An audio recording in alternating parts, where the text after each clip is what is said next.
We tend to treat intelligence as a lottery ticket. We celebrate child prodigies, track IQ scores as if they were permanent serial numbers, and constantly search for early signs of natural gifts. When we see someone succeed, our instinct is to reward their innate ability. We tell children they are smart, assuming that attaching a positive label to their intellect builds their self-esteem and motivates them to keep learning. In fact, when surveyed, 85% of parents stated that praising a child's intelligence after a good performance is absolutely necessary to make them feel capable.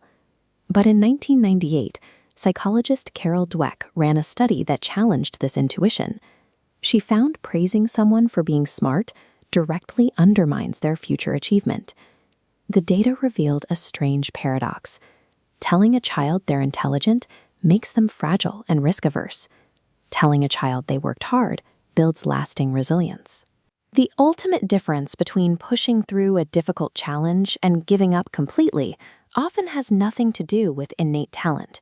It comes down to the underlying belief system activated by the specific words we hear. Dweck and her colleagues gave 400 fifth-grade students a relatively easy, nonverbal IQ test.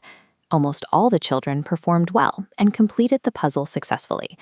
The researchers then divided the students into two distinct groups and delivered one single sentence of praise. Group A was told, "Wow, you must be really smart at this."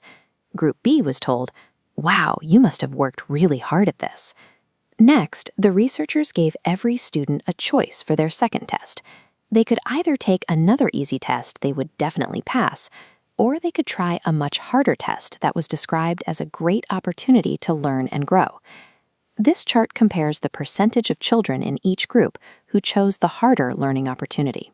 There was a massive divergence. 67% of the kids praised for their intelligence took the easy way out, while 92% of the kids praised for their effort willingly chose the harder challenge. By labeling the first group as smart, the researchers inadvertently created a fixed mindset.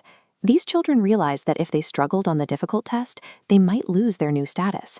They chose to play it safe to protect the label.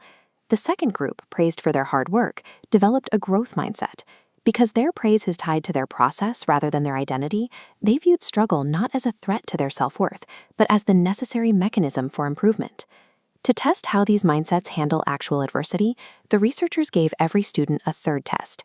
This one was designed to be impossibly difficult, ensuring that every child would fail. The students praised for their intelligence grew visibly frustrated, lost their confidence, and quickly gave up. The students praised for their effort stayed engaged, worked longer, and reported actually enjoying the difficult problems. Finally, all the students were given a fourth test, equal in difficulty to the very first easy one. This line graph illustrates the performance trajectories of both groups following that failure. The intelligence group's average score dropped by 20%. The effort group's average score rose by 30%, a massive 50% performance gap caused by a few subtle differences in praise. These behavioral responses have a physical foundation. They align with a concept known as neuroplasticity, the brain's ability to reorganize itself by forming new connections throughout your life. A growth mindset acts as the engine for this biology. When you believe your skills are malleable, you are more likely to endure the kind of long-term, intensive practice that forces the brain to adapt. We see the result of this sustained struggle in MRI scans of professionals who have mastered complex skills, like London taxi drivers, whose brains physically restructure to enlarge regions like the hippocampus in response to years of navigation practice. We can measure this engagement in real time. In a 2011 study, researchers used EEG caps to monitor brain activity while people made errors. They looked for the P signal, a specific spike in electrical activity that occurs when a person consciously recognizes a mistake.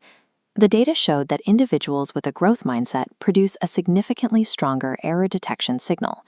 Because they believe they can improve, their brains literally allocate more processing power to analyzing their own mistakes. While these findings are compelling, we have to look at the complete scientific picture. Treating a growth mindset as a magic spell that guarantees high academic achievement oversimplifies how human learning actually works.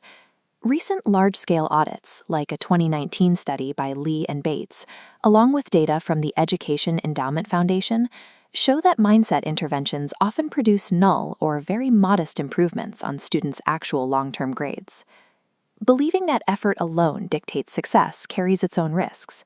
If a student tries their absolute hardest, but still hits a natural limit or faces systemic barriers, telling them they just didn't work hard enough can actively damage their self-esteem. Innate talent and biological advantages are real, but they are static. Effort is better understood as the developable operating system you use to maximize whatever baseline gifts you possess. Historical figures we think of as natural geniuses, like Charles Darwin, actually produced their best work through decades of grueling, sustained iteration. Adopting a growth mindset will not instantly increase your IQ or guarantee a perfect score on a math test. What it does is increase your tolerance for sitting with confusion instead of walking away. An over-reliance on natural talent leaves a person fragile the moment they encounter a problem they can't instantly solve. Prioritizing effort allows you to convert the pain of failure into the exact data you need to eventually succeed.